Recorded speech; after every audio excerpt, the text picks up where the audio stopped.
The U.S. Marines opened fire on demonstrators during the storming of the Karachi Consulate on March 1. The day after U.S. and Israeli forces struck Iran and eliminated Supreme Leader Ayatollah Khamenei, Reuters reported.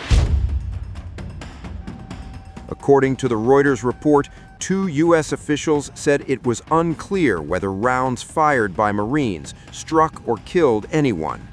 They also did not know whether shots were also fired by others protecting the missions. A provincial government spokesperson, Sukhdev Asardis Hemnani, had claimed that security personnel had opened fire, but did not reveal their affiliation. Pakistan witnessed massive protests after the U.S. and Israeli forces attacked Iran and assassinated its 86-year-old supreme leader.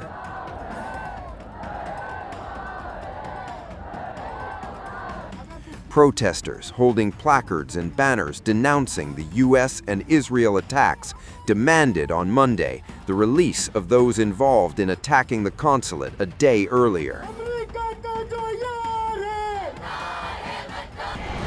Regarding this situation, our children who have been arrested and those who have been martyred and those individuals responsible for their martyrdom, a first information report must be registered against them and appropriate legal proceedings should be initiated against them in accordance with the law. Furthermore, for those children who have been taken into custody and imprisoned, immediate measures for their prompt release must be put into effect.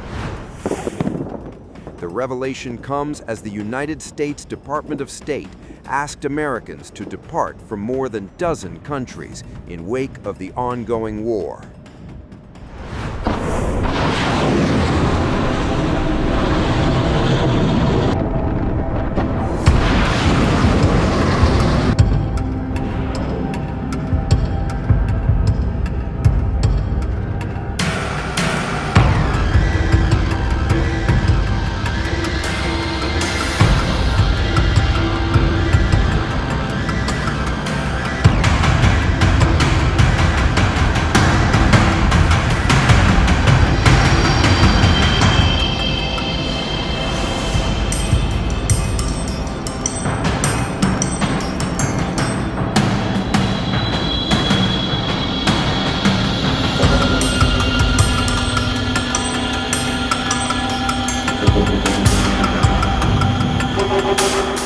The United States Department of State has urged all the Americans to leave more than a dozen countries in the Middle East, including Saudi Arabia, UAE, Israel, and Qatar, amid U.S.-Israeli strikes against Iran.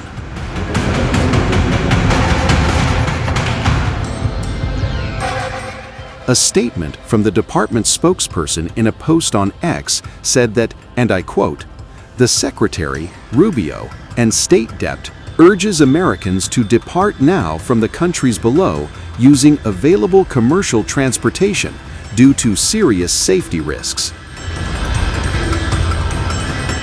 The countries marked by the State Department as serious safety risks are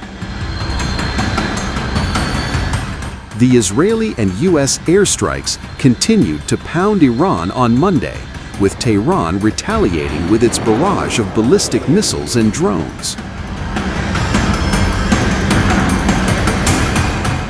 U.S. President Donald Trump said the military campaign's objectives are to destroy Iran's missile capabilities, wipe out its navy, prevent it from obtaining a nuclear weapon, and ensure that it cannot continue to support allied groups like Lebanon's Hezbollah, which fired missiles at Israel on Monday. This was our last best chance to strike what we're doing right now and eliminate the intolerable threats posed by this sick and sinister regime. And they are indeed sick and sinister.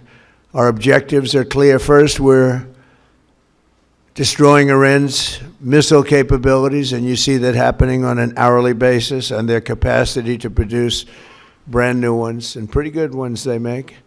Second, we're annihilating their navy. We've knocked out already 10 ships.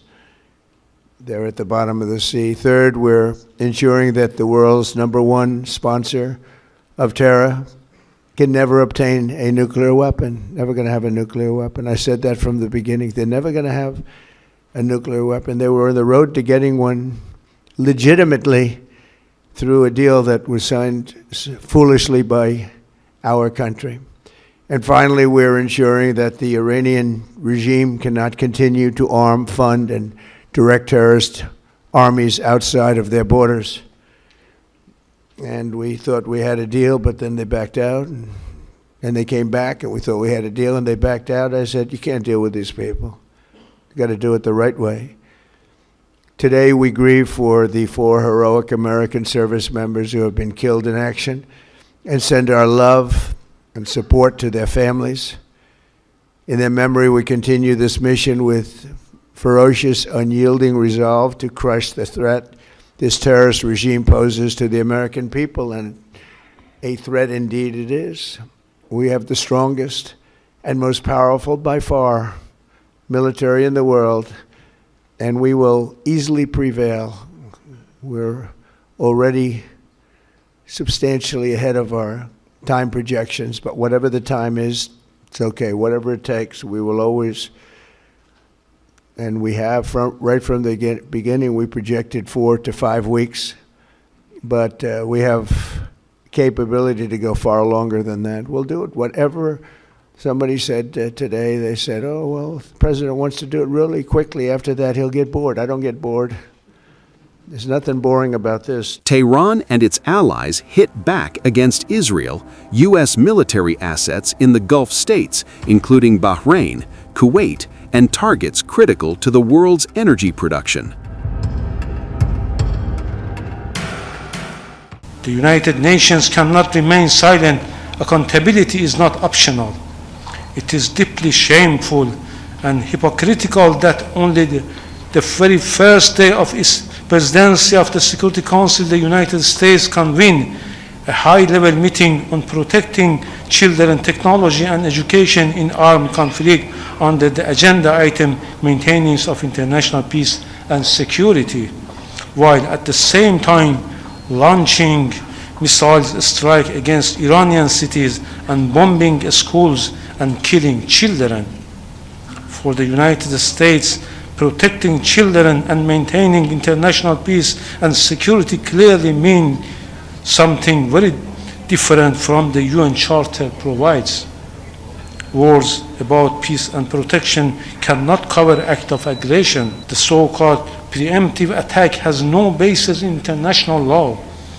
The prohibition on the use of force is absolute, except in self-defense against an armed attack.